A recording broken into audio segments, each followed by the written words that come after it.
Hello guys, ഇന്ന് രാവിലെ എണീറ്റപ്പോൾ തന്നെ നല്ല മഴയായിരുന്നേ. ഞങ്ങൾ പിന്നെ മുറ്റത്തൊക്കെ പോയി നിന്ന് കുറച്ച് നേരം മഴയൊക്കെ കണ്ട് നിന്നേ.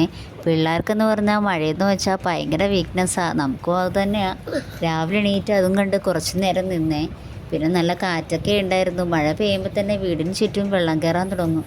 പൊഴി അടഞ്ഞു കഴിഞ്ഞാൽ പിന്നെ പറയേ വേണ്ട. വെള്ളം നിന്ന് കഴിഞ്ഞാൽ പോകാൻ ഭയങ്കര ബുദ്ധിമുട്ടാണ്. കുറച്ച് നേരം ചാറ്റൽ മഴയൊക്കെ കണ്ട് അവിടെ ഇവിടെ നിന്ന് കഴിഞ്ഞിട്ട് പോയി ഫുഡ് കഴിക്കാമെന്ന് വെച്ച്. രാവിലെ പുട്ടായിരുന്നേ, പുട്ടും സോയാബീൻ കറിയുമായിരുന്നേ. എനിക്ക് ഈ പാത്രം ഭയങ്കര ഇഷ്ടമാണ്. എത്രയൊക്കെ പ്ലേറ്റ് ഉണ്ടെന്ന് പറഞ്ഞാലും ഞാനിതിലേ ഫുഡ് കഴിക്കാറുള്ളൂ. പിന്നെ കുറച്ച് നേരം മുറ്റത്ത് തത്തേനെയൊക്കെ കണ്ട് കുറച്ച് നേരം അങ്ങനെ നടന്നേ. ഒന്ന് മഴയൊക്കെ വന്ന് ഇപ്പോൾ തീർന്നിട്ടുണ്ട്. പിന്നെ രാവിലെ ഇസാന അംഗനവാടി ഇപ്പോൾ ഇടാനുള്ള തിരക്കിലായിരുന്നു. അവൾ പോകുന്നുണ്ട്, ഇപ്പോഴും ബഹളം വെച്ചിട്ടൊക്കെയാണ് പോകുന്നത്. ഇനി ടാറ്റയും തന്നൊക്കെയാണ് പോകുന്നത്. മുടി മാത്രം വീരാൻ അവളങ്ങനെ സമ്മതിക്കില്ല, അവൾക്ക് ഇഷ്ടമല്ല. അവളങ്ങനെ രാവിലെ ടാറ്റയൊക്കെ തന്ന് ചേട്ടനെ കൂട്ടിക്കൊണ്ട് അവൾ പോകുന്നുണ്ട്. പിന്നെ കുഞ്ഞാപ്പി ഇത് നല്ല കളിയിലാണ്. ഞാനിടയ്ക്ക് കുഞ്ഞാപ്പി കുഞ്ഞാപ്പി എന്ന് വിളിക്കുമ്പോൾ അവൻ എന്നെ നോക്കി ചിരിക്കാനൊക്കെ നോക്കുന്നുണ്ട്. ചേച്ചി പോയതും കഴിഞ്ഞാൽ പിന്നെ കുഞ്ഞാപ്പിയുമായിട്ട് കുറച്ച് നേരം അങ്ങ് ഇരിക്കും.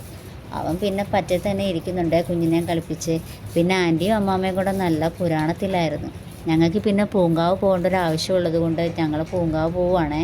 പിന്നെ ഈ പട്ടീനെയൊക്കെ കിടക്കാമെന്ന് പറഞ്ഞാൽ അതൊരു ചടങ്ങ് തന്നെയാണല്ലോ. പിന്നെ ഞങ്ങൾ പൂങ്കാവ് പോയി പള്ളിയിലൊന്നൊക്കെ കയറി കുറച്ച് നേരം ഇരുന്നപ്പോഴത്തേക്കും ഇസാമോള് വന്നേ.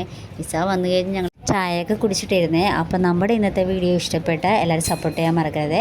അടുത്തൊരു പുതിയ വീഡിയോ ആയിട്ട് വരുന്നവരെ എല്ലാവർക്കും ടാറ്റാ ബൈ ബൈ.